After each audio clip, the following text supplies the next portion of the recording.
कहानी की शुरुआत होती है। टोनी अपने गेम खेलने वाले गैजेट को चोरी छुपके जाकर लॉकर से बाहर निकालता है, इससे पहले कि उसके पापा थॉरस यहाँ नहीं आ जाते, और जल्दी से जाकर सोफे में बैठ जाता है। उसके पापा अगर पूछते हैं क्या कर रहे हो, टोनी कहता है मैं मैजिक करना सीख रहा हूँ। उसके बाद उसके डैड वहाँ से चले जाते हैं। इधर टोनी को उसका गेमिंग गैजेट भी मिल चुका है। उसके बाद थॉरस अपने बेटे के हाथ में टैबलेट देखकर अपने वाइफ से कहता है मैं ये क्या देख रहा हूँ, कंप्यूटर और गेम खेलने की इजाजत बस शाम को 4 से 6 के बीच है। लेकिन उसकी वाइफ बेब कहती है बस उसे स्कूल का प्रोजेक्ट पूरा करना है। थॉरस भी मान जाता है और कहता है ठीक है, लेकिन प्रोजेक्ट कंप्लीट होने के बाद पेटी से उसका टैबलेट वापस ले लेना। उसके बाद वहाँ टोनी भी आ जाता है, लेकिन पेटी कहती है तुम गेम खेल रहे हो, अगर पकड़े गए तो। उसके बाद इनके मॉम डैड ऑफिस में जाते हैं। इनके पास हाई टेक टेक्नोलॉजी होती है और हमें पता चलता है ये लोग स्पाई हैं, लेकिन इसके बारे में इनके बच्चों को कुछ भी पता नहीं होता। पर आज के दिन थॉरस और बेब ने मिलकर सबसे बड़े मिशन फायरबॉल कंप्लीट किया था, इसलिए बेब कहती है आज हम अपने बच्चों को सब कुछ सच बता देंगे कि हम लोग कौन हैं। थॉरस कहता है ठीक है, चलो हम उन्हें अभी बता देते हैं। और इधर टोनी अपने गैजेट को लॉकर में वापस से रख रहा होता है, लेकिन उसके मॉम डैड उसे ऐसा करते हुए पकड़ लेते हैं। इसलिए अब टोनी को पूरे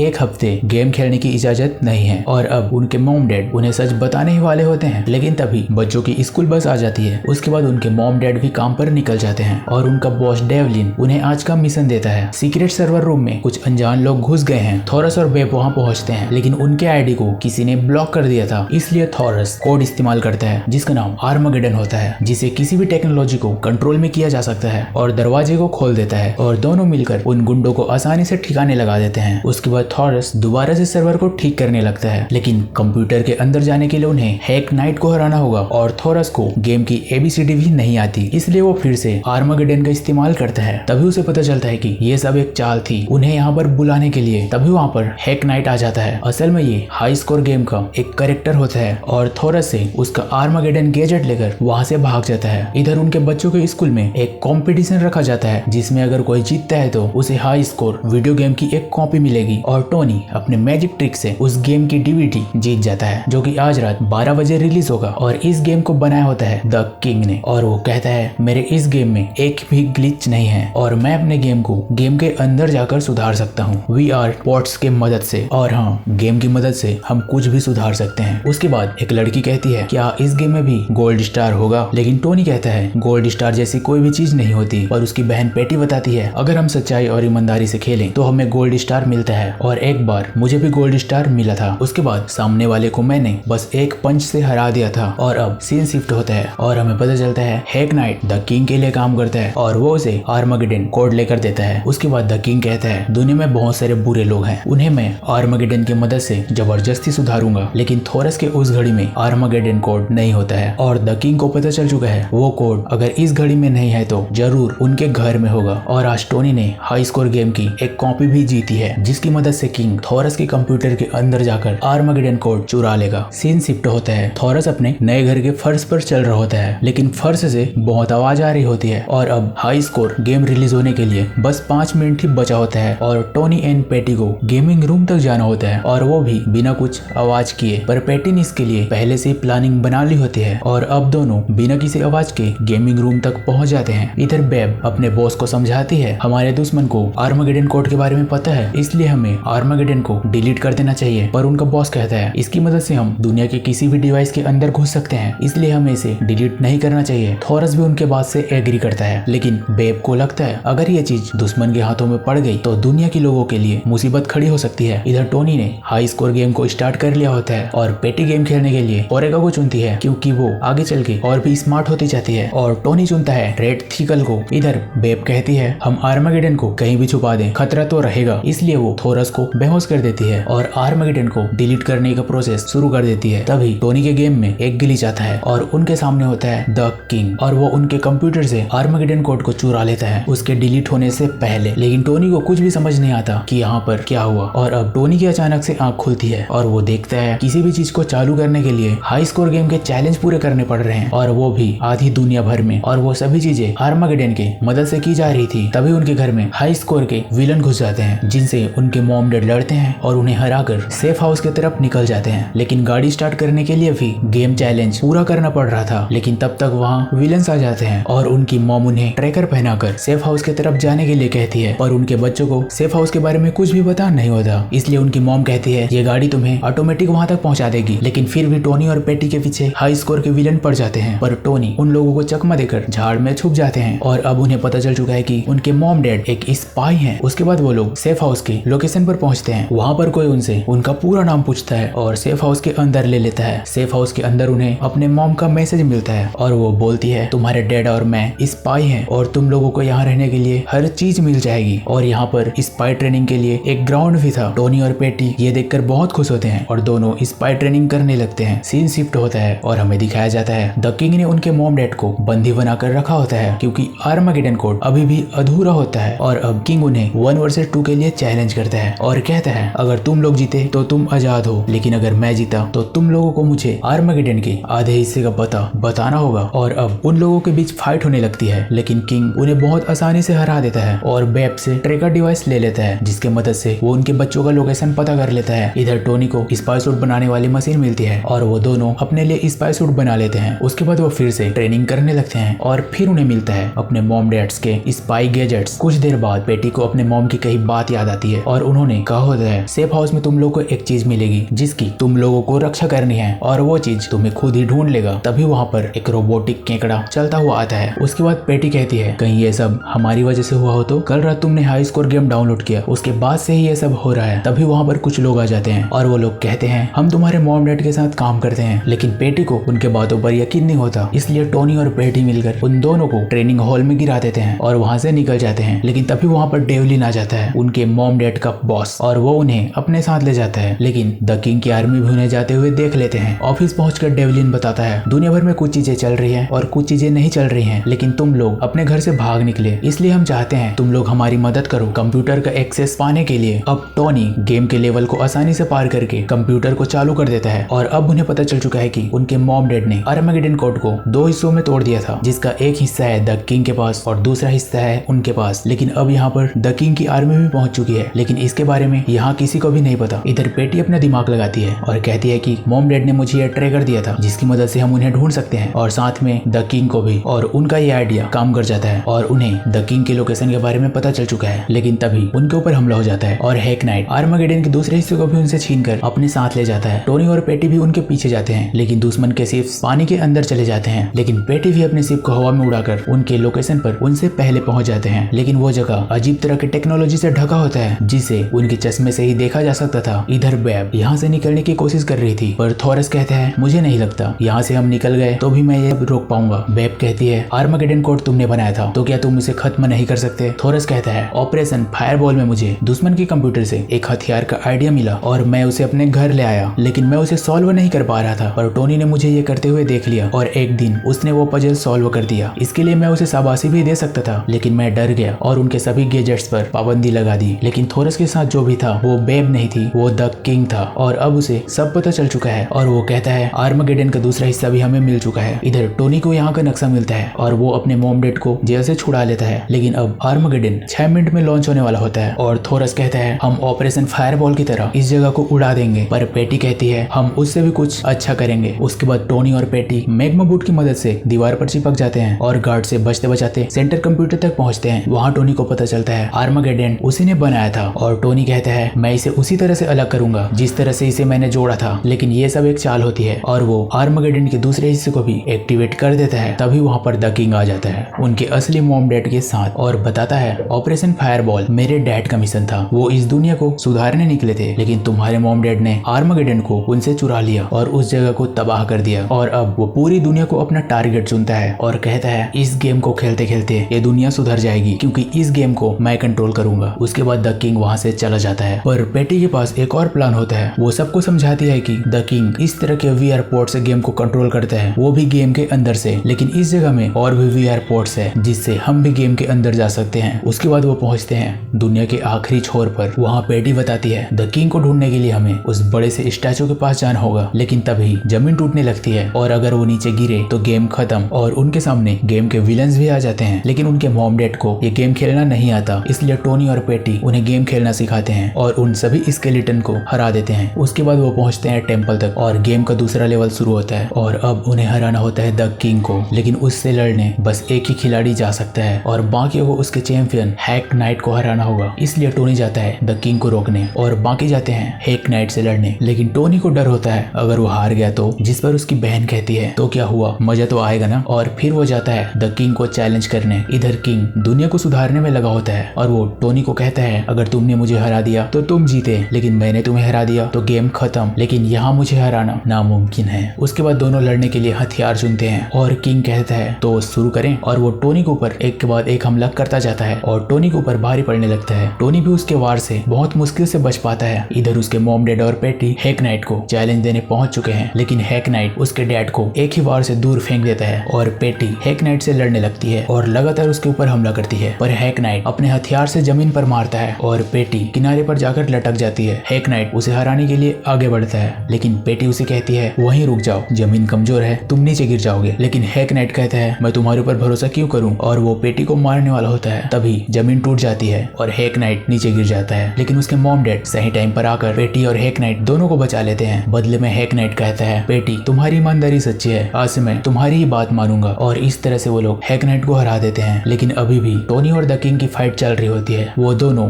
एक दूसरे के ऊपर एक के बाद एक हमला करते हैं और टोनी द किंग को दूर फेंक देता है, लेकिन वो उसे अपने हथियार से मार नहीं पाता। उसके बाद किंग टोनी के ऊपर हमला करता है, जिससे वो जमीन पर गिर जाता है और उसके डैड को लगता है टोनी हारने वाला है, इसलिए वो अपने हथौड़े से किंग के ऊपर हमला करता है। लेकिन ये गेम रूल्स के खिलाफ होता है, इसलिए टोनी उस हथौड़े को अपने ऊपर ले लेता है, जिस वजह से टोनी के हेल्थ 0 हो जाता है और द किंग जीत जाता है। पर टोनी ने इस गेम को पूरी ईमानदारी से खेली होती है, इसलिए उसे मिलता है द वन यानी कि गोल्ड स्टार की पावर, और वो द किंग को एक ही वार से हरा देता है। और टोनी कहता है लोगों को जबरदस्ती गेम खिलाकर सुधारा नहीं जा सकता, और वो आर्मगेडन को रोक देता है और अब द किंग को स्पाई ऑफिसर्स पकड़ लेते हैं। लेकिन पेटी कहती है इसे हमने पकड़ा है और स्पाई रूल के मुताबिक इसे सजा देने का अधिकार भी हमें है, और वो लोग द किंग को उसी के गेम के अंदर कैद कर देते हैं, जिसे खेलते खेलते वो अपने आप को सुधार सके। लेकिन अब थोरस और बेब स्पाई के लिए काम नहीं करना चाहते, क्योंकि उनके रूल्स में धोखा देना और झूठ बोलने वाले काम करने पड़ते हैं। पर उनका बॉस स्पाई रूल्स बदलने के लिए मान जाता है और आर्मगेडन कोड को भी तोड़ देता है। बाकी चैनल को लाइक कर देना और वीडियो को सब्सक्राइब कर देना और अपना फीडबैक जरूर देना, जिससे हमारे आने वाले वीडियोस को हम और भी अच्छा कर सके। और अब 6 महीने के बाद हमें पता चलता है कि द किंग अब सुधर चुका है, वो लोगों की मदद करता है और लोग उसे दरबारी जोकर के नाम से जानते हैं।